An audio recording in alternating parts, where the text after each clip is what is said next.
right, I'm going to explain things to you so that you understand them. These are AudioEngine speakers, and I've reviewed several in the past. I reviewed their AudioEngine little DAC beginning of like this channel. I did the AudioEngine DAC, and I've been to audio shows, and I keep going into the AudioEngine rooms, and every single time I am disappointed. And I shouldn't be. Like, they got a great name, AudioEngine. They got a great look-ish. This is feeling a little bit 90s right now with the plastic. But, what is it? Because they get great ratings. These have like 4.5 stars with like 900 reviews on Amazon. And they're $400. And they're powered monitors. And I traded them straight up for a $130 set of passive on-wall monitor Polks, because Joe needed something else, and I was like, all right. And here's the thing.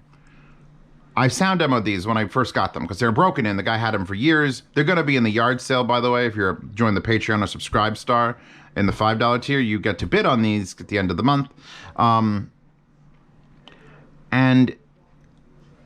I'm about to like lower the bidding price a lot. These are some of the most boring sounding speakers ever. And that is the case with almost every AudioEngine speaker I've heard. Go look for the last one I did. It was like the HE6s. They were like $800, fucking wood and beautiful and clean. And then they were just boring. And here's the thing. Boring could be subjective. And it could be what I'm hearing is absolute perfect neutrality. But I've got things that are absolute perfect neutrality. These are my Neumann's NDH20s, and I know people are going to argue, those aren't flat CSOs. But there's a huge difference between flat and accurate and flat and boring. Fucking Genelecs are flat and accurate and neutral and never boring. Well, a little bit boring. But they're so impressive with the amount of detail that it just overpowers everything. So why is it that when AudioEngine puts out anything, it comes here, it plays, it's got good imaging, This is Infected Mushroom Bombat, by the way, which has a really nice bass kick, which we'll jump to so I don't have to play like a mile of it and get copyright.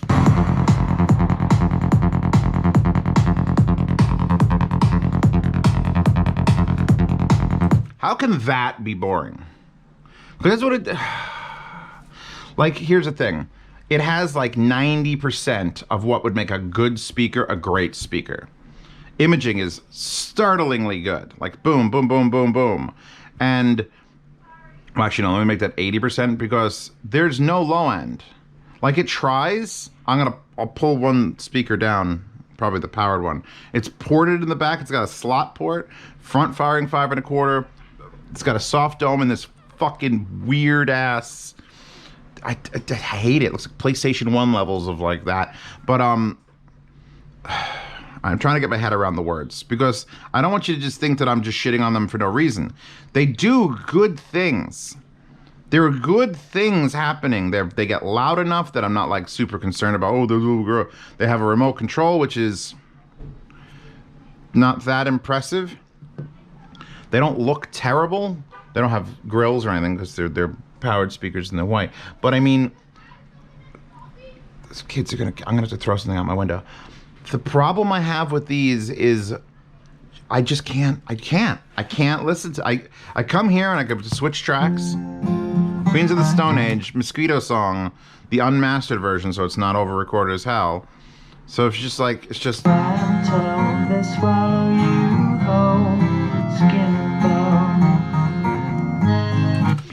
I hear every sound. I hear every sound like I would hear any sound with every fucking speaker I put on this desk. I'm just bored to tears. It's like something's missing and I can't describe it. You know when you have like a food dish that you know you love, like beef stew. Oh, I love beef stew. And you're eating it and it's got the meat and the meat's tender and it's got potatoes, it's got carrots and the broth is the right consistency, but something's missing. It's like the salt is missing. You could have a beautiful beef stew. It could look exactly like beef stew should look. If it's not salted properly, it's not worth anything. These are an unsalted speaker. The sound is coming out of them. I'm enjoying the sound coming out of them, but then I'm like, no, I'm not enjoying the sound. Like, oh, this is a song I like. You get thrown off. Like, oh, I like this song. Oh, but it doesn't. What's wrong with it? Why don't I thought I liked this song. If you bought these speakers and you've never bought speakers before, and this is what you were told was good, then you need to try more speakers. If you're raised in a household, oh, I'm going to tell a terrible numbers story. If you don't know numbers, you need to join my thing. Little numbers, baby numbers. Imagine like a child-sized numbers. British, yelling. His mother cooks him whatever. I forget what the actual food was. Flan. His mother would constantly cook him some sort of pastry dish in the oven or on the stovetop. And he'd eat it. He'd love it. Grandma comes over. Grandma comes over and cooks it and doesn't burn the shit out of it because Grandma can cook. Little Nubber starts crying. You didn't make them black on the bottom like Mommy does. And somehow that story is like buying these speakers. It's like if you were told this is it, this is the best thing, and you just lived with it. If you lived with that stupid smooth motion on televisions that they have now that makes everything look like a soap opera, if you were raised from like a 5-year-old to adulthood and that was left on because your parents are idiots on their television, you would think that was normal. No one should think this sound is normal. Because if you hear something that's actually got like a soul to it, like fucking Adam, these are $400. Adam T5Vs are $400. Swan M200s, if you can find them, are like $400. There are so many $400 powered monitors that are linked in the description below that would just take these and wipe their asses with them as far as just absolute enjoyment. Imaging? Sure. These will compete in imaging. That's it. They don't do enough low end. And then they have that, just the salt is just, there's no seasoning on it. And you would think that that would be perfect for like, I'm going to master music. I couldn't even imagine it. It feels like someone, when I was an idiot, back when I was an idiot, Winamp. Remember Winamp? It really whips the llama's ass. Had the little EQ. And I would just play with it. I would just play with EQ for years. And if I made every other EQ thing up or down, like fully, the music would sound close because it would try to make the curve do this. The music would be like, that's a song I know, but it sounds weird. And that's what these sound like. They sound weird. They sound weird and just so boring. All right, I'm taking, this is the non-powered one, which will be lighter and easier, but I really need to show people things, so I'm going to...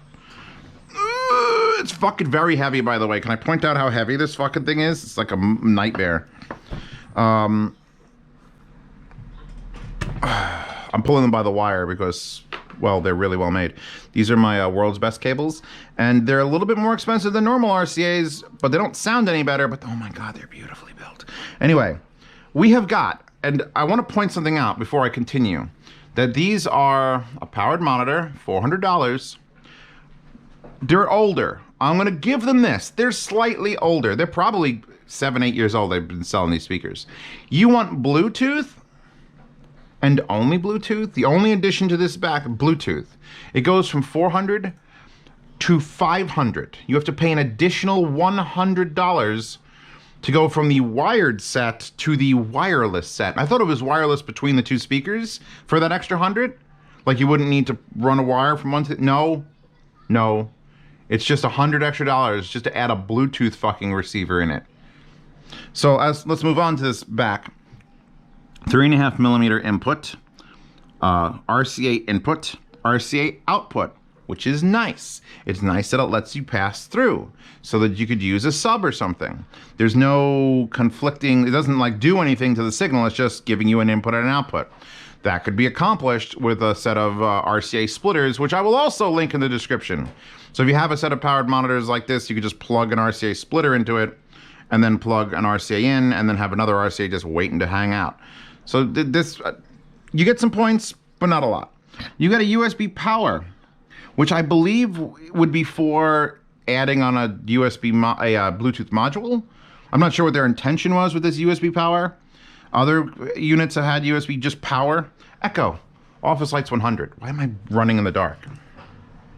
There we go. Let me tilt this a little bit. Here, you get the speaker wire output to right speaker, and this varies per. It should say to other speaker, and it should say this speaker is this color, because really when you don't have, well, except the input there would screw you up and you wouldn't be able to switch it.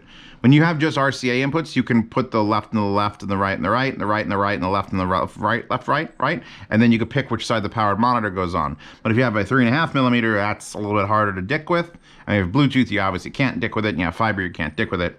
So the powered monitor on this is the left powered monitor, and the right one is there. If you're going to use RCA in, you can just reverse which one of these you've got it plugged into, and then whichever side is the side you want can be powered. So big ass heatsink, by the way, which is warm. I've only had these playing today for like 40 minutes, and it's not cool, and it's very heavy.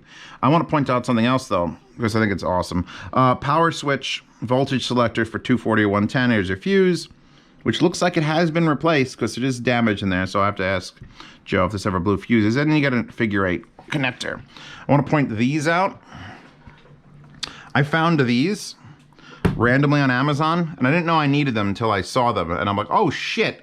So that's a banana plug to female RCA, which lets you use an RCA cable. You have to buy 2 of them, obviously. I bought 4 because I just want a bunch of them. But it lets you use an old RCA cable, preferably one that's actually got some gauge to it. But you could just do that, and now I don't have to look for speaker wires because I've run out of the mica ones. So there you go. These CESS adapters are very cool. And they also don't come in just RCA. They come in 1/4 inch female. So you could use patch cables for like professional monitoring and mastering microphone boards. So you could either get an RCA or 1/4 inch. And I think that's interesting. So I'm using one of my old ultra pure OCC copper conductor. What brand were you again? Liberty wire and cable. Yeah, these are for video. It's a video cable. It's fine. Please don't be that guy. Anyways, plug this back in. This boring ass thing. There's only a few other quirks other than the fact that it's not the best. I like the foam bottom. Ew. I like the 1/4 inch jack on the bottom in case you want to stand mount it, so it protects itself.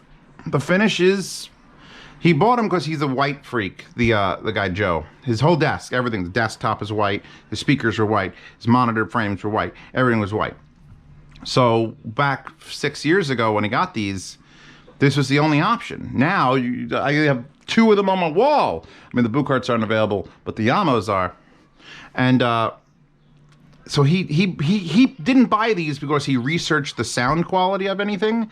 He bought them because they matched his decor. And I have them on the white SoundRise stands. By the way, here are the stands he was using, which I think these are AudioEngine stands. I like how the name, they went through the trouble of printing the name there on the bottom, like engraving it in, and then you don't see it at all on the actual stand. I kind of respect that, but at the same time, I put them on the SoundRise stands because they're white. We're going for the white look here. The remote has a moon, which I thought was to dim this LED, which is like a flashlight, but it's not. It's to literally put the whole unit into sleep mode, and when it's in sleep mode, the light doesn't go off. It just slowly undulates. We're undulating now. So that's to sleep the unit, and then you hit volume up or down or the sleep mode again, it wakes up, you get mute. These really need a sub. Off of the boring sound, and like they have, you remember when I said they had like 80% of what they needed? They don't. Oh, I didn't even point out the port. I'm an idiot. Hold on. There. There's your port. Now, there's only on the one other speaker I have with this sort of slot port, and that's my Emotiva Air Motive 6s over there have a slot port. And you know what? Those are pretty bass light too. So, I mean, maybe slot ports are not the way to go. Anybody know another speaker that uses a slot bass port but also has a credible bass? Because these don't. Oh, weirdest fucking thing. Let go for a second. So you all know Zeos, right? Zeos likes to usually put speakers upside down for reasons of promote. Like when I'm listening to them here, I could hear the sounds sort of arcing up. And I'm tempted to turn them upside down, but I don't fucking care. I don't care enough to bring the sound down here and just let it play up there. So I usually turn speakers upside down. Which, can we talk about the fascia of this for a second? So you got white, you got a black speaker, and you've got like a light, it's a dark blue-gray plastic, which I think that's when it was new, it was this color as well. It's definitely not black. It would look better if it was black, but it's blue-gray. So you get this weird offset tweeter to just give you a little more separation of the tweeters. I'm okay with that again. It usually, like on the case of my Emotiva speakers back there, the tweeter was on one side and you could pick if you want it on the inside or the outside. So here they've already chosen for you, you're putting it on the outside. It just looks dated. If you told me this speaker set was from 2002, I'd believe you. The only thing that would throw me off is this carbon weave on the driver itself. But this whole like color scheme, like Dell would have sold this set of speakers with like a 1.5 gigahertz Pentium back in the day.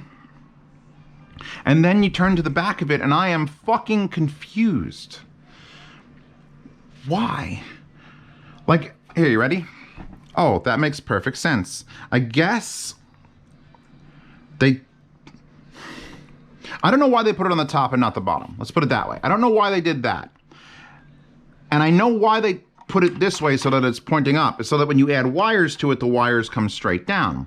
But I'm using bananas, which are currently stuck under the thing. So when I put these in, they almost crest the top of the fucking speaker. Like if I was keeping these, if you buy these in the yard sale, from the 1st to the 10th of every month, I ship free continental United States, half shipping international. If you were to buy these in the yard sale, I would recommend you take these screws out and reverse this if you're going to use something like this. If you're going to use wires, it's fine. It's just weird that it's like, I wonder if they were intending to have this be the other way around, and then they went, no, we got to put the port at the top, so you got to make it match on the left and right. So just flip the thing or put the label. They have a label in there. It says AudioEngine 5+, and it's the right way. It's just that's a weird stock. Unless they also do it so that if you're setting them up on a desk, you could just do this to plug them in.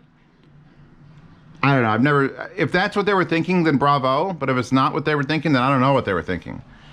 It's just weird that it's up like this. It's just a weird. It's a weird quirk. Oh, smashed my monitor with it. I tried to pick a lovely yet boring wallpaper for this. Like, it's like, oh, she's a butterfly and she's got a skirt on and she's like, oh, she's praying. Like, I like that wallpaper, but I've seen that wallpaper in my list now for months because I just have months worth of wallpapers. And every time I saw it, I was like, nah. And I'd find something more exciting. And it is a perfect fucking, what is the word I'm thinking of for diatribe or something for these speakers. It's like I've heard them and they look all right and they sound all right, but I'll go find something else. And that's basically what I'm going to tell you all to do. If you have AudioEngine 5+s, do you like them? Are you running a sub? I've got that Emotiva, what's the number on it? It's the sub 8S or something. The little 8-inch one with the RCA pass-through cutoffs and everything. That's going to get reviewed. I'm going to review it with this speaker because that sub helps the speaker out tremendously by adding the low end. And it's not like that, like when I talked about, oh, every speaker needs to go down to 25 hertz or I don't like it. These speakers just fall absolutely fucking flat on their face when you put any low end into them. Like I would say you could use T5Vs or Swans just on their own. You don't need a sub. But these need. There's a huge need. And Joe, the guy who sold these to, or didn't sell them, he traded who run Bartertown, Zeos run Bartertown. He traded with me, said, oh yeah, I like them. I had a Polk subwoofer, and I used EQ to turn up the treble, because there's no EQs, there's no anything. You get nothing. You get to switch. You get to, I think that's mute. Yeah, that's mute. So you get to mute or sleep, and then adjust the volume with the knob in the front, and it does that like. They get real loud. They get real loud, but it's like I don't care if they get real loud. It's like a Volkswagen Passat getting real loud. It's like I don't care. I don't care about your Volkswagen Passat getting real loud. Sorry if you own a Volkswagen Passat, but it's like. Or a Ford F-150, although even those have a little bit of character and like danger because they could kill you at any moment. What I'm saying is, to these speakers. You could do better. Everyone could do better. Joe with his new Polk on-wall monitor 3s and the sub is probably doing better. And that being said, if you'd like to buy these speakers, join the Patreon and Subscribe Star. $5 a month gets you access to the yard sale. You get to see these videos early because you know you want to watch this shit early. And also ask me any questions you want on platform. I take a bit to get back to you, but I will get back to you if you ask me a question on either Subscribe Star or Patreon. They both have the exact same benefits. There is also a $10 tier for either one of those. That puts you on my phone, which is in the other room because it buzzes, because everyone's talking to me on there. And a lot of people there will help each other out. A lot of people there will help me out more than anything. So if you want to find people who help Zeos understand shit, they live in the $10 tier, behind a giant paywall of $9.99. Actually, no, it's not $9.99, it's $10. I hate that. Anybody else hate the 99-cent thing? Like, oh, but it makes something seem cheaper. Like when something's $99.99, it's not $100. Fuck you, society. It's $100. Tax is gonna make it $108.42 or something. It's just make it $100 even, or work out the taxes in your area, stores, and make it priced at 91 something so that when the tax applies, it's exactly 100. Can I vote that into law? Please make me president. President Zeos. First thing he's doing is getting rid of the fucking 99 cents on anything. Because idiots think it's cheaper and it's not. Anyway, I'm fine. That wallpaper is available in the description. All wallpapers in every description of every video. All wallpapers available in a giant archive for my patrons and Subscribe Stars again. And don't forget to check out Hi-Fi Guides, where these will not be located in the current buying guide for speakers. Let's see, speakers, we want, these are what, $400 a set? So let's go $472, and we'll raise the price. You don't want to get something cheap. You want $250 to $472. Self-powered, yes. You have got the Swan M50Ws, which I use personally on my desk. The Edifier S350DB, which I used personally on my desk and then sold because I like the Swans just a little bit more for the Vanatu T0s at $360. Fucking sold. iLoud Micros at $300. Fucking sold. Mackie MR624s. Fucking sold. Boom. Where are the Atom T5Vs? I have to go add the Atom T5Vs. This site is under construction, by the way, in case you're wondering. So I have to go add. How are the Atoms not there? That's weird. Unless they're more money. Do they count as more money? Oh, Swan M300s are there at $529. I mean, that's way more money. Even iLoud Micros are way more fucking enjoyable than this. Anyway, I'm done here. That's my rant. There's a sound demo in the description. It'll come up publicly tomorrow, so you don't have to go look for it today if you want to watch something tomorrow or listen to something tomorrow. And hopefully you can hear. They might even sound better in the sound demo because whatever coloring your headphone or speaker has will come through on top of the boredom. So like, wow, these sound really good. Oh no, wait, that's my headphones that sound good. It's tough. I'll explain how sound demos work at some point. That's it. Tomorrow, sound demo, and then new video after that, and then speakers in the description, and I'll see you all. Fuck.